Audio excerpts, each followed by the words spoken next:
Existem heróis que amamos desde o primeiro instante. São fáceis de entender, fáceis de apoiar. Mas e os vilões? Aquelas figuras que deveriam nos inspirar medo ou repulsa. Porque às vezes sentimos algo que não deveríamos. Empatia. Hoje vamos explorar o fenômeno que transforma monstros em personagens que nos tocam, que nos fazem refletir sobre nós mesmos, sobre a dor, a perda e a humanidade escondida atrás de cada sombra. No novo arco de Demon Slayer surge a Casa, um inimigo terrível, quase intransponível. Seus golpes são rápidos, precisos, sua presença é intimidadora. Ele é o tipo de vilão que você espera derrotar com raiva e determinação, mas à medida que a história avança, conhecemos Hakuji, o menino por trás do demônio. Hakuji perdeu sua família muito jovem. Suas cicatrizes não são apenas físicas, são marcas de abandono, de violência, de abandono do mundo que deveria protegê-lo. Cada luta, cada decisão do Akaza é permeada por dor e desejo de proteção. Ele não nasceu um monstro, foi moldado pela injustiça, pelo desprezo, pelo amor que não pôde o salvar. Ao conhecermos seu passado, algo acontece em nosso cérebro. Um vilão deixa de ser uma figura unidimensional e se torna alguém que podemos entender. A Casa nos mostra que a linha entre herói e vilão é tênue, que circunstâncias podem empurrar qualquer pessoa para a escuridão, e por um instante sentimos não ódio, mas compaixão. Empatia é a habilidade de se colocar no lugar do outro, sentir o que ele sente, e a ficção tem uma maneira poderosa de acioná-la. Quando vemos o passado de um vilão, nosso cérebro ativa regiões associadas à compaixão. Sentimos dor quando ele sente dor, celebramos pequenas vitórias com eles. Isso acontece porque nossas mentes buscam narrativas humanas. Nós queremos entender o contexto, a história do porquê.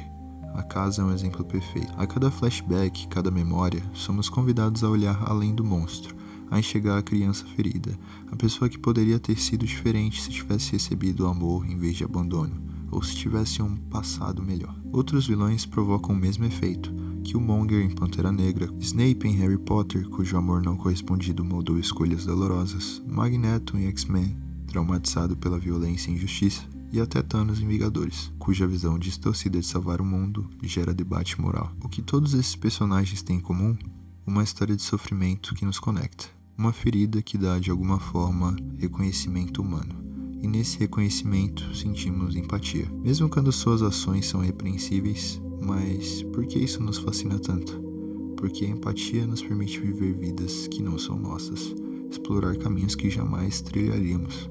Quando sentimos compaixão por um vilão, não estamos justificando seus atos. Estamos experimentando a história de um outro ser humano, com todos os erros, traumas e perdas. Os vilões nos fazem pensar, e se as circunstâncias fossem diferentes? Quem entre nós carrega cicatrizes invisíveis que moldam nossas escolhas? O vilão trágico é mais do que apenas um antagonista.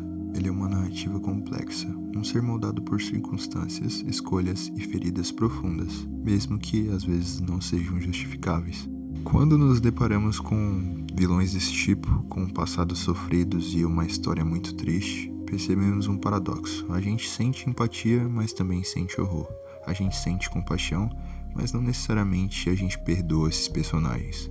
É um conflito interno que acontece dentro da gente para decidir o que a gente vai sentir por aquele personagem. A ficção dá essa permissão pra gente olhar o vilão de perto e ter um raciocínio mais profundo sobre ele, pra gente compreender a dor que gerou as suas ações, mas também não esquecer a gravidade dos seus atos. É uma experiência poderosa. Ao entendermos o vilão, entendemos a nós mesmos também. A gente se pergunta, como reagiríamos se estivéssemos nas mesmas circunstâncias? Quais escolhas a gente teria feito diferente? Existem vilões que nos mostram facetas humanas que nunca gostaríamos de admitir. Eles revelam nossos medos, nossos desejos de justiça ou de vingança, a nossa capacidade de sentir dor e raiva. E talvez seja essa revelação que torna a experiência tão fascinante. Reconhecer no outro o reflexo de nossas próprias vulnerabilidades. Existe um conceito chamado a banalidade do mal, a ideia de que pessoas comuns podem cometer atos terríveis, não necessariamente por maldade intrínseca, mas por conformismo, circunstâncias e escolhas negligentes. Nietzsche nos lembra que a distinção entre herói e vilão é frequentemente subjetiva, moldada por cultura, contexto e perspectiva. No fundo, a empatia por vilões com passados terríveis nos desafia a olhar a complexidade da vida, nos convida a entender que ninguém nasce monstro, que todos carregam histórias que moldam comportamentos, muitas vezes de maneiras que não podemos justificar, mas que podemos compreender ou tentar entender pelo menos um pouco. Essa é a beleza e a dor da narrativa. Ao revisitar histórias como a de A Casa, percebemos que os vilões trágicos não existem apenas para antagonizar.